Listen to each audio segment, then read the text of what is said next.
নমস্কার বন্ধুরা, তোমাদেরকে আজ কাঁকরোলের একটা নতুন রেসিপি রান্না করে দেখাবো। তো এখানে আমি কাঁকরোল কেটে ধুয়ে রেখে দিয়েছি।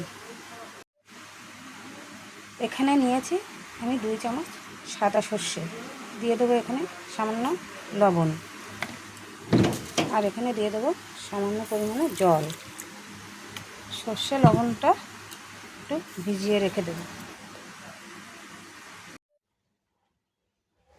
এখানে দিয়ে দেবো কটা কাঁচা বাদাম, বাদাম কটা আমি ভেজে নেব।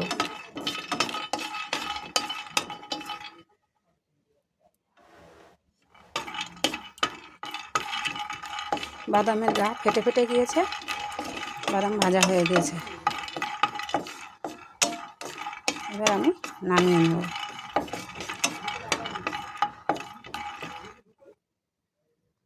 বাদাম ভাজা হয়ে গেছে, আমি এবার নামিয়ে নেব।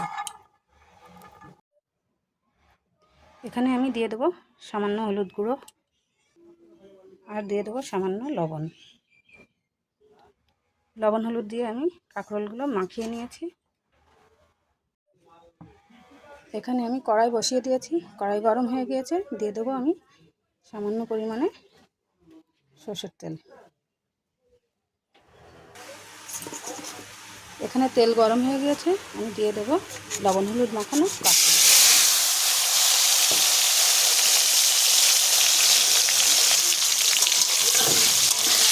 কাঁকরোলগুলো দিয়ে আমি ভালো করে নাড়াচাড়া করে নেব।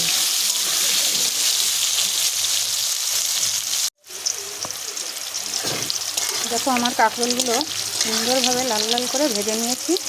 এবার আমি কাঁকরোলগুলো নামিয়ে নেব। লাল লাল করে ভাজা হয়ে গিয়েছে। এখানে বাদামগুলো আমি ভালো করে ছাড়িয়ে রেখে দিয়েছি, ভাজা বাদাম। এখানে দিয়ে দেবো সর্ষে আর কাঁচা লঙ্কা, আর দিয়ে দেবো সামান্য লবণ। এখানে দিয়ে দেবো আমি পেঁয়াজ কুচি।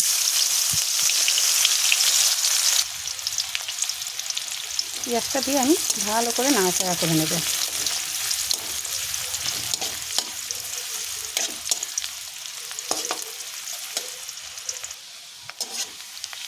পেঁয়াজটা লাল লাল হয়ে গিয়েছে। দেখো, এবার আমি এখানে দিয়ে দেবো বাদাম আর সর্ষে বাটা। এই যে বাদাম আর সর্ষে বাটাটা দিয়ে দেবো, দিয়ে আমি ভালো করে নাড়াচাড়া করে নেব।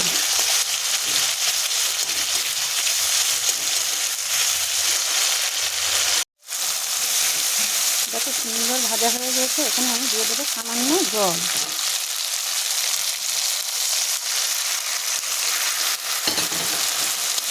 জলটা দিয়ে আমি আবারও ভালো করে নাড়াচাড়া করে নেব। এখান থেকে সুন্দর একটা ঘ্রাণ বেরোচ্ছে। এবার আমি এখানে দিয়ে দেবো টমেটো বাটা। টমেটো বাটাটা দিয়ে আমি আবারও ভালো করে নাড়াচাড়া করে নেব।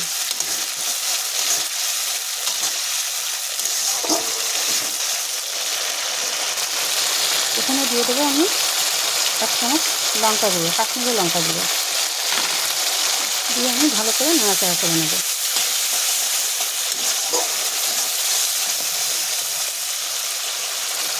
আর দিয়ে দেবো সামান্য পরিমাণে হলুদ গুঁড়ো। হলুদ গুঁড়োটা দিয়ে আবারও আমি ভালো করে নাড়াচাড়া করে নেব। আর দিয়ে দেবো আমি সামান্য পরিমাণে লবণ, কারণ লবণটা আগেও আমি দিয়েছি। যে কাঁকরোল ভাজার সময় দিয়েছি, সর্ষে বাটার সময়, সর্ষে বাদাম বাটার সময়ও আমি দিয়েছি। সেই জন্য আমি অল্প একটু লবণ দিয়ে দিলাম। দেখো মশলাটা ভালো সুন্দর কষানো হয়ে গিয়েছে। এখানে দিয়ে দেবো আমি কাঁকরোল, ভাজা কাঁকরোলগুলো দিয়ে দিলাম। দিয়ে আমি আবারও একটু ভালো করে নাড়াচাড়া করে নেব।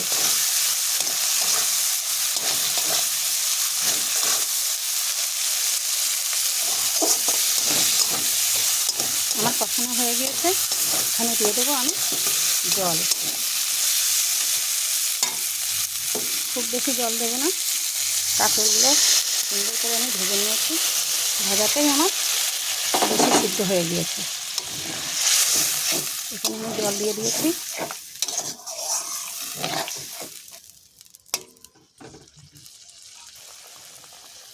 আমি এখানে 5 মিনিটের জন্য ঢাকা দিয়ে দেব।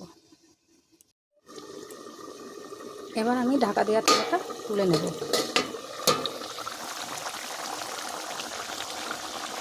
দেখো কত সুন্দর কালার হয়েছে। কাঁকরোল যে না খাবে সেও এইভাবে রান্না করলে সবাই খাবে। আর এই রেসিপিটা তো আমাদের সবাই পছন্দ করে, আমার তো খুব ভালোই লাগে। তোমাদের যদি ভালো লেগে থাকে তাহলে তোমরাও বাড়িতে বানিয়ে খেয়ে দেখো এইভাবে। এখানে এবার দিয়ে দেবো আমি সামান্য পরিমাণে চিনি। চিনিটা না দিলে ভালো লাগবে না নিরামিষ তরকারি। চিনিটা দিয়ে আমি আবারও একটু নাড়াচাড়া করে নেব।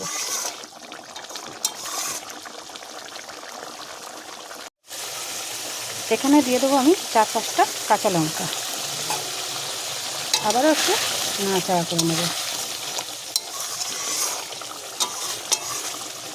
এই রেসিপিটা কাঁকরোলের এই রেসিপিটা সবাই, ছোট বড় সবাই খুব ভালোবাসে।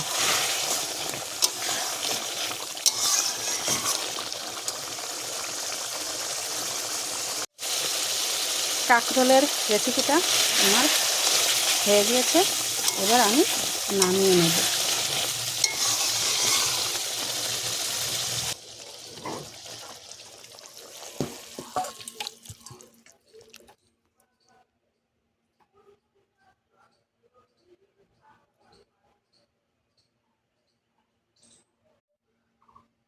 নমস্কার বন্ধুরা, আজ আমার কাঁকরোলের রেসিপিটা তৈরি হয়ে গিয়েছে। যদি তোমাদেরকে এই রান্নাটা ভালো লেগে থাকে তাহলে আমার চ্যানেলটাকে লাইক, কমেন্ট, শেয়ার ও সাবস্ক্রাইব করে দিও।